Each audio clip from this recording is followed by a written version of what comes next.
Konnichiwa friends, I am Sekai X Arts and Animations, and today I am going to be finding my anti-style. I've seen a couple of these videos and I thought it would be a fun little thing to do. Now, to those of you who are unaware, I've been experimenting with my style a lot lately, and for now, this picture right here to the left is what I consider like the poster child of my art style. Now, unfortunately, I am not able to draw in this style as much as I would like to on this channel.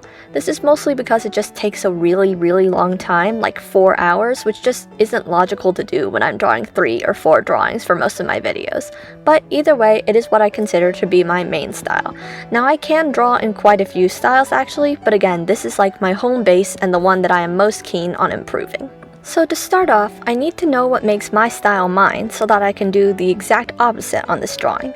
This is actually one of the reasons I wanted to do this challenge. As I mentioned just a second ago, I'm experimenting with my style, and trying to do the opposite means I really have to dive deep into what my style is. Now firstly, when I started messing with my style, I knew I wanted it to be super detailed. I really love games like Love Nikki, where all the outfits are just super beautiful and detailed, and I wanted to emulate that. Of course, that meant that in my anti-style, everything should be super simple. A style is all about emphasizing and de-emphasizing certain elements. In my style, I feel that I really emphasize the hair and eyes, and though it didn't show up in the example drawing, I really wanted to emphasize clothes as well. So my anti-style should de-emphasize these things. In addition, I think my anti-style should emphasize the things that my normal style doesn't.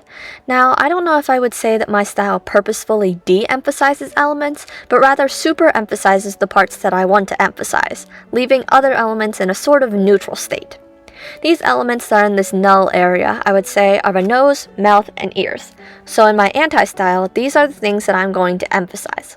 I've seen styles that emphasize the nose before, like Phineas and Ferb or Over the Garden Wall, and styles that emphasize the mouth, like some American adult cartoons. Sorry, I don't know any by name. However, I don't know if I've ever seen anyone emphasize ears in their style. Some people have certain characters that have large ears, but I don't think I've ever seen someone who had every single character emphasize ears. Maybe I'm wrong. Let me know down in the comments. Okay, I think I've used the word emphasize enough today. Let's talk about something else, namely proportions. I would say that my characters usually have fairly normal but idealized proportions. By this I mean that their head-to-body ratio is pretty realistic, but they have longer arms, legs, and torsos. In my anti-style then, I wanted to make sure that my head-to-body ratio was really crazy. The general principle is that the head is 1/7 of the body. Well, here I decided that the head was going to be 1/3 of the body. I also decided to shorten the torso, arms, and legs. I also gave her legs that taper out and rubber hose arms because I felt they would really be the opposite of what I normally do. In terms of colors, I like to have vibrant, diverse color palettes, so here I wanted to keep the colors duller and more to one shade or value. My line art is also usually very thin and weighted, so here I made the line art thicker and did not taper it at all. My style also tries to do really nice rendering.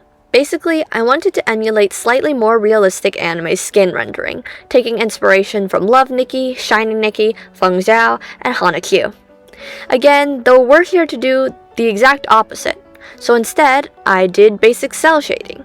Now, I have intense layer anxiety. Everything has to be on its own layer in case I want to go back and change something later. This is how I end up with 100+ layers per drawing that scares the beans out of my friends.